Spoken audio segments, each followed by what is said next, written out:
की जिंदा आवाज को सुने।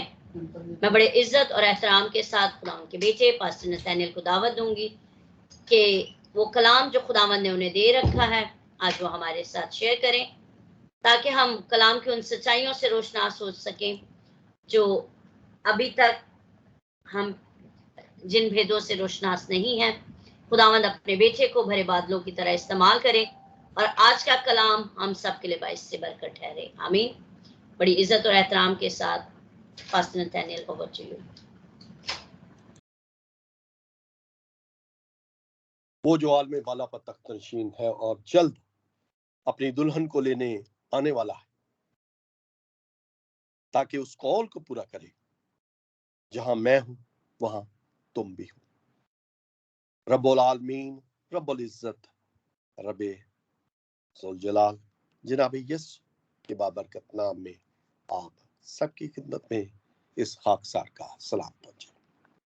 खुदा उनका शुक्र करता हूं कि एक बार फिर हम सब मिलकर खुदा उनके कलाम से सीखने को प्रस्तारों का शुक्रगुजार हूं, जिन्होंने बहुत ही उम्दगी के साथ खुदा उनके नाम को इज्जत और जलाल बख्शा।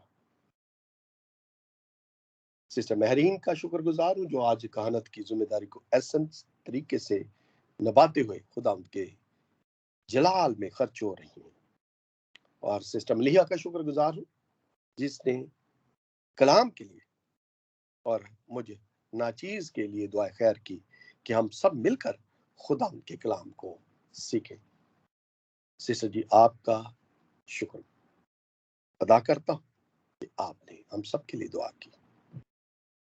आज का जो कलाम इंतहाई सादा, हमने बहुत बार इस कलाम को सुना होगा और पढ़ा भी होगा कि हम सब कलामुल्लाह को पढ़ते हैं और अपने अपने हिस्से की बरकत को पाते हैं। ये कलाम उस वक्त का है जब जनाब यीशु कब्र और मौत पे फाते होकर अपने शागिर्दों के साथ मिलाप करते हैं और ऐन वादे के मुताबिक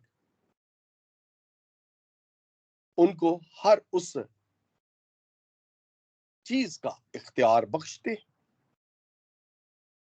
और उनसे वादा वफा जो आज तक वो कर रहे हैं कहते हैं।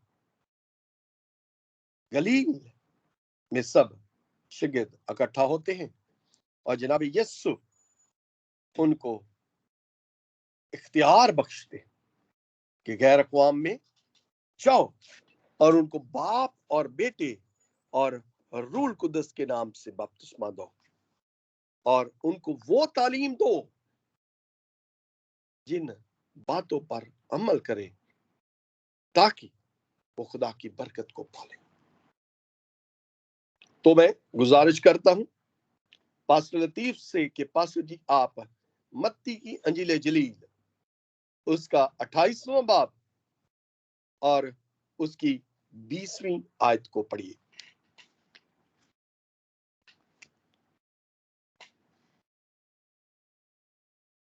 जी जन खुदा उनके जिंदा पाक कलाम में से मत्ती रसूल की इंजील उसका 28वां बाब और उसकी 20 आयत में ये लिखा है, और उनको ये तालीम दो कि उन सब बातों पर अमल करें जिनका मैंने तुमको हुक्म दिया, और देखो मैं दुनिया के आखिर तक हमेशा तुम्हारे साथ हूँ।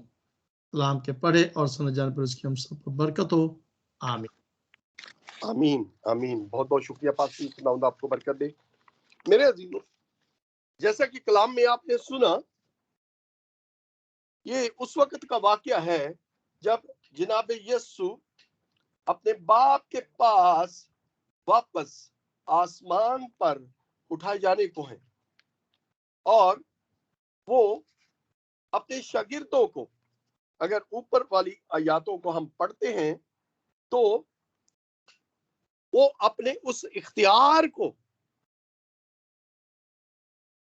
उनके सामने रखते हैं और उनसे कहते हैं कि आसमान और जमीन का कुल इख्तियार मुझे दिया गया। यानी बाप ने उनको हर उस इख्तियार से नवाज रखा है, और जब उन्होंने इस चीज को उन पर बावर किया और जब वो उठाए गए तो उन्होंने उठाए जाने से पहले उनको ये हुक्म दिया कि मैं दुनिया के आखिर तक तुम्हारे साथ हूं।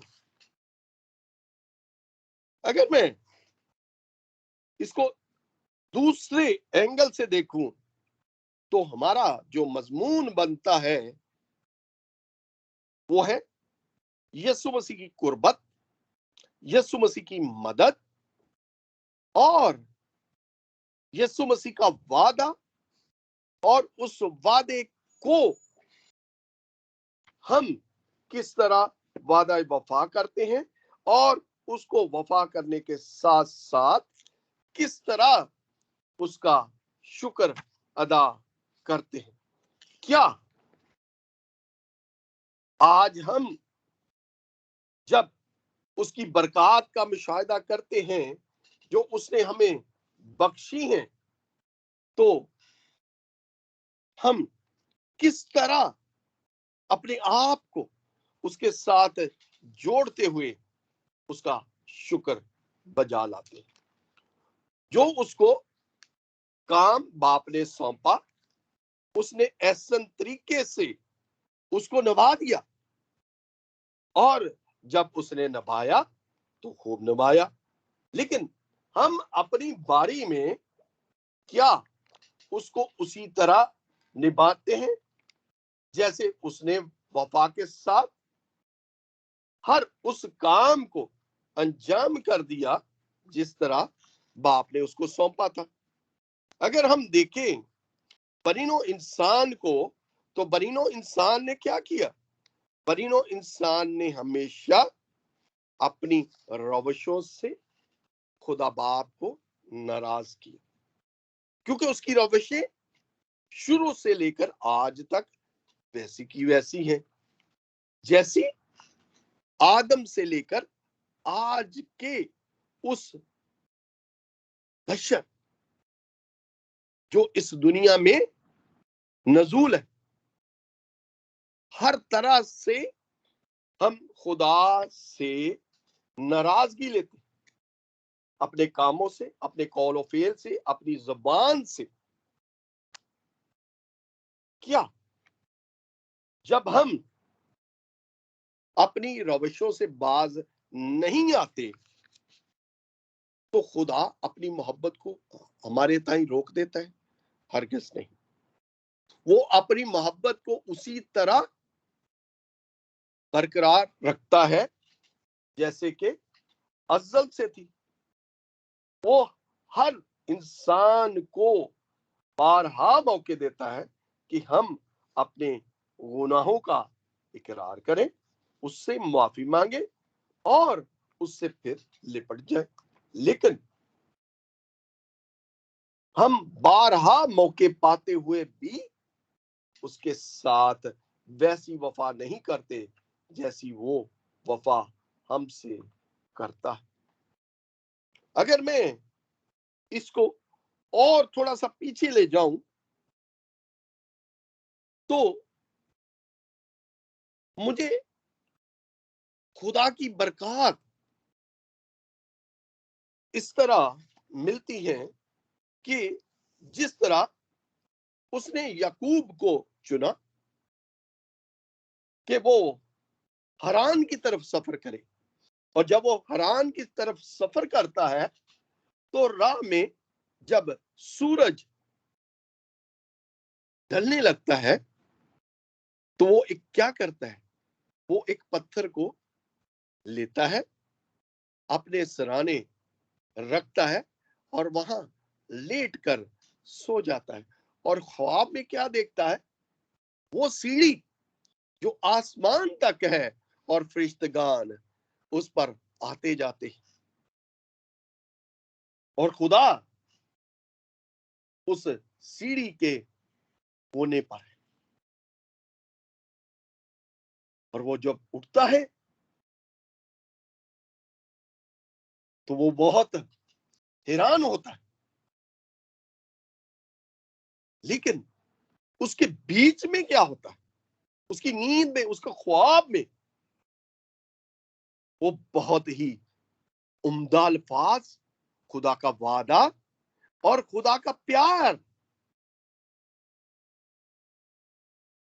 ऐसा प्यार कि उस तक नहीं बल्कि गैर अक़वाम तक भी उसके प्यार की वाही मिलती है।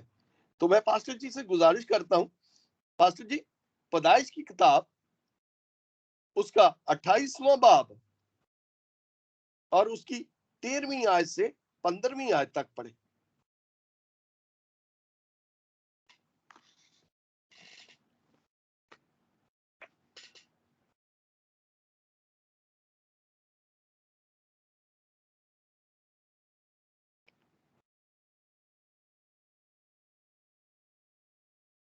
पास्टर जी।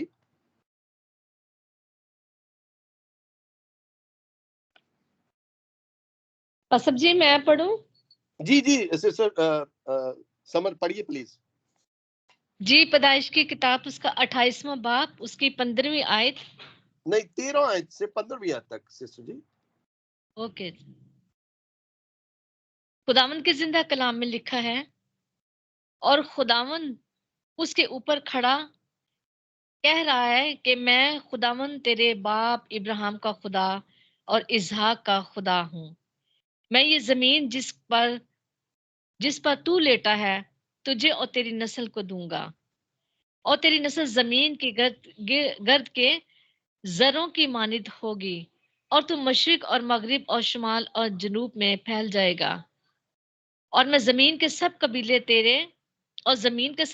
तेरे और तेरी नस्ल के वसीला से बरकत पाएंगे। और देख मैं तेरे साथ हूँ, और हर जगह जहां कहीं तू जाए तेरी हिफाजत करूंगा। तुझको इस मुल्क में फिर लाऊंगा, और जो मैंने तुझसे कहा है जब तक उसे पूरा ना कर लूं तुझे नहीं छोड़ूंगा। आमीन। पाकलाम का पढ़ा और सुना जाना हम सब के लिए बाइसे बरकत हो। आमीन आमीन। आमीन आमीन। सिस्टर जी खुदा आपको बरकत दे। मेरे अजीजों यहाँ पे बहुत सारे वादे हैं, और ऐसे वादे हैं कि जो लाजवाल वादे हैं, जो बनीनो इंसान की सोच से बाहर हैं। पहले वो क्या करता है, वो ऊपर खड़ा है, फरिश्तेगान वो सीढ़ी से आ जा रहे हैं, और खुदा बाप वो सीढ़ी के शुरुआत में खड़ा है, और वो सब क्या कहता है, सबसे पहले मैं किसका खुदा हूं, अब्राहम का खुदा हूं, इसहाक का खुदा हूं। पहले किससे वादा किया था उसने, अब्राहम से, कि मैं तेरी नस्ल को बढ़ाऊंगा और तुझे बरकत दूंगा। और उसी बरकत को उसने क्या किया, आगे बढ़ाते हुए याकूब के साथ वादा किया कि मैं तेरी नस्ल को जमीन की गर्द के जरों की मानद। क्या गर्द के जरों को कोई गिन सकता है? नामुमकिन, ऐसा हो ही नहीं सकता। इतनी बड़ी कौम उसको बनाने के लिए उससे कहा। फिर वो क्या कहता है कि जमीन के सब कबीले तेरी नस्ल के वसीला से बरकत पाएंगे। तेरी नस्ल यानी इसराइली के वसीला से लोग बरकत पाएंगे। और फिर वो कहता है कि जगह जहां जहां तू जाएगा मैं तेरे साथ हूंगा, तेरी हिफाजत करूंगा, और जहां तू लेटा है उस मुल्क को मैं तुझे दूंगा। कितना बड़ा वादा! ऐसा वादा कोई भी नहीं कर सकता।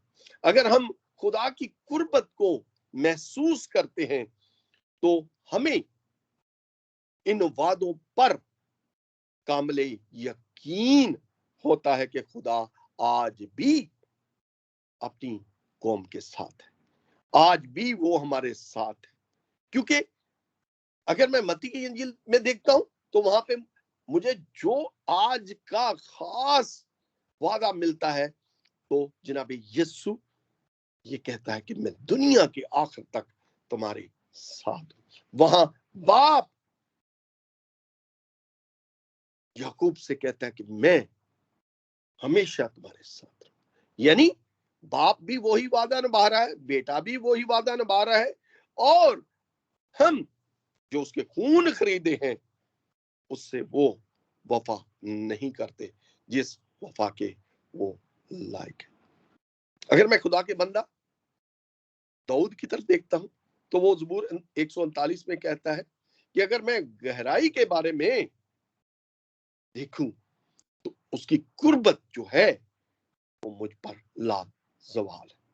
और ज़बूर 139 में वो कहता है कि अगर मैं आसमान पे उड़ जाऊं तो वहां भी तू है, अगर मैं जमीन समुंदर के पाताल में अपना बिस्तर बिछाऊं तो वहां भी तू। क्या ये दाऊद की कुर्बत और उसका यकीन कामिल और उसका भरोसा अपने रब के साथ है। मेरे अजीजों, हमारा भरोसा यीशु पर होना चाहिए, हमारा इत्काद यीशु पर होना चाहिए।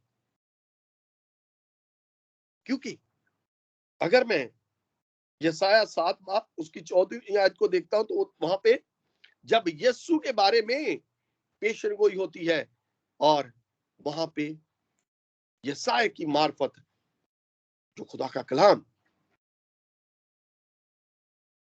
लोगों तक पहुंचता है कि देखो एक कुंवारी हामला होगी, बेटा जनेगी, जिसका नाम इमानुएल रखेंगे। लेकिन जब मैं इसको मत्ती पहले बाब में देखता हूं जहां पे यूसुफ जो चुपके से अपनी बीवी मरियम से जुदा होना चाहता है तो क्या करता है फरिश्ता, वहां पे फरिश्ता उसको ख्वाब में दिखाई देता है और उसको हकीकत बताता है कि जो उसके पेट में है वो रूए पाक की, रूहुल कुदस की तरफ से है, और देख उससे बेटा होगा और उसका नाम इमानुएल रखेंगे, जिसका तर्जुमा है खुदा हमारे साथ। यानी कई सौ साल पहले यसाया की मार्फत वो कलाम आया, और जब कलाम आया और मत्ती ने उसकी तशरीह कर दी,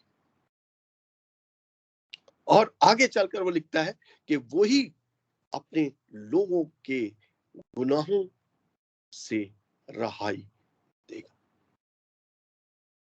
यानी एक वो हमारे साथ रहेगा और दूसरी चीज हमारे गुनाहों से हमको रिहाई देगा।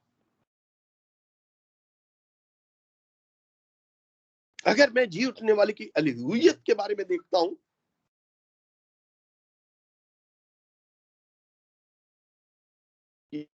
ला ज़वाल, उसकी अलूहियत पाक है, जैसा बाप बेटा और रूह पाक पाक है, वैसे ही जी उठने वाले की अलूहियत कामिल। उसने अपने शागिर्दों से बहुत ही खूबसूरती के साथ ये वादा किया कि जिनके गुनाह तुम माफ करोगे उनके गुनाह माफ होंगे, और जिनके गुनाह तुम बांधोगे उनके गुनाह बंध जाएंगे। और फिर आगे चलकर वो बहुत ही खूबसूरती के साथ हमें एक और भी इनाम में चीज दे देता है, यानी हमारी रहनुमाई के लिए रूह पाक। अगर मैं यूहन्ना 14, 16 और 17 में देखता हूं तो वहां पे बड़ी खूबसूरती के साथ हमें इस बात का पता चलता है कि जनाब यस्सु हमसे कितना प्यार करता है, और वो प्यार ही है जिसके वसीला से हम उसके साथ जुड़ते। और वो कहता है कि मैं बाप से दरख्वास्त करूंगा कि तुम्हें दूसरा मददगार बख्शे ताकि अब तक तुम्हारे साथ रहे। वो क्या मददगार है? वो मददगार और रूए हक है, और रूए हक जनाब यीशु खुद है। वो रूए हक हमारे साथ है, हमें हर वक्त हमारी रहनुमाई करता, हमें अपने साथ जोड़ता है, और इस तरह जोड़ता है कि हम उसकी बरकत का मुशाहिदा करते हुए हमेशा उसका शुक्र बजा लेते हैं। और उसकी बरकत को जब हम देखते हैं, जो बरकत लाजवाल है, और जब हम इनका मुशाहिदा करते हैं तो हमें ताज्जुब होता है कि हम क्या इन चीजों के लायक हैं। मैं सिस्टर जी से गुजारिश करूंगा, सिस्टर जी आप यशायाह नबी का सहीफा उसका 54 बाब और उसकी 10वीं आयत की तिलावत करें।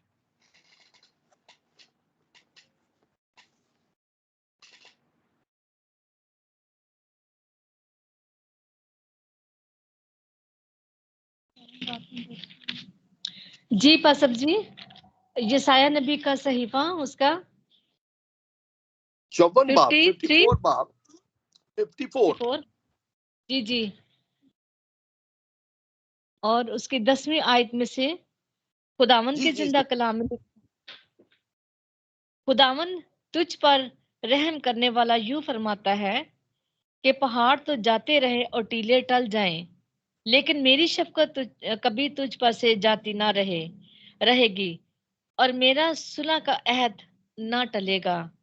आमीन आमीन। क्या कितना बड़ा वादा है। और अपने आप को उसने क्या बताया यहाँ पे, खुदावन तुझ पर रहम करने वाला, खुदावन तुझ पर रहम करने वाला। उसकी रहमतें हम पर बेशुमार है। ये उसका रहम ही है कि उसने हमें इस लायक ठहराया, उसने हमें चुना कि हम उसकी इबादत कर सके। उसने हमें इसलिए चुन लिया कि हम अपना वक्त उसके संग बिताएं और बरकत से भरपूर होकर उसका शुक्र बजा लाएं। और वो कहता है पहाड़ तो जाते रहेंगे और टीले टल जाएंगे, लेकिन मेरी शफकत, ये हकीकत है मेरे अजीजों, उसकी शफकत हमेशा हमेशा तक हमारे साथ है। उसकी वफादारी हमेशा हमेशा हमारे साथ है। और वो आगे कहता है और मेरा सुलह का अहद ना टलेगा, यानी वो हमेशा अपनी मोहब्बत हम पर जारी और सारी करेगा। मेरे अजीजों, खुदावन ने बेशुमार बरकत से हमें नवाजा। अगर मैं बनी इसराइल की तरफ देखूं तो क्या जब वो मुल्क मिस्र से निकले तो आसाइशों से भरपूर ना निकले, हर शय उनके पास थी, लेकिन फिर भी उन तजर्बात को देखते, उन मौजज़ात को देखते हुए भी वो खुदा पर बुड़बुड़ाए। ये इंसानी फितरत है। हर चीज जो खुदा ने हमें बख्शी, हर नेमत जो उसने हमको दी, हम फिर भी उसका शुक्र नहीं करते। हम हमेशा जब भी छोटी सी तकलीफ हम पे होती है तो हम बुड़बुड़ाना शुरू कर देते हैं कि खुदा हमारी सुनता नहीं। क्या 40 सालों में उनकी जूतियां घिसी? नहीं। क्या उनके कपड़े फटे? नहीं। क्या वो बे खाए सोए? नहीं। खुदा ने आसमान से उन पर बटेर और मन नाजिल किए। खाते पीते भी थे, लेकिन फिर भी बुड़बुड़ाते थे। छोटी दुश्वारी को वो सह नहीं सकते। ये एक इंसानी फितरत है जो आज नहीं बल्कि अज़ल से लेकर आज तक जारी और सारी रहेगी।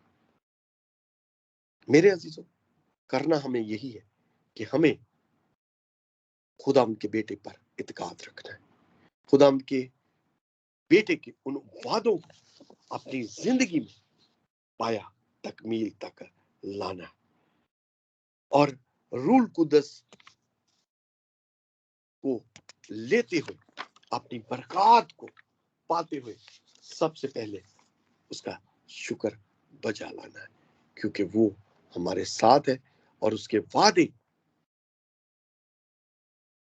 हमेशा हमारे साथ रहेंगे और हमें शादमानी अता करते हुए यकसा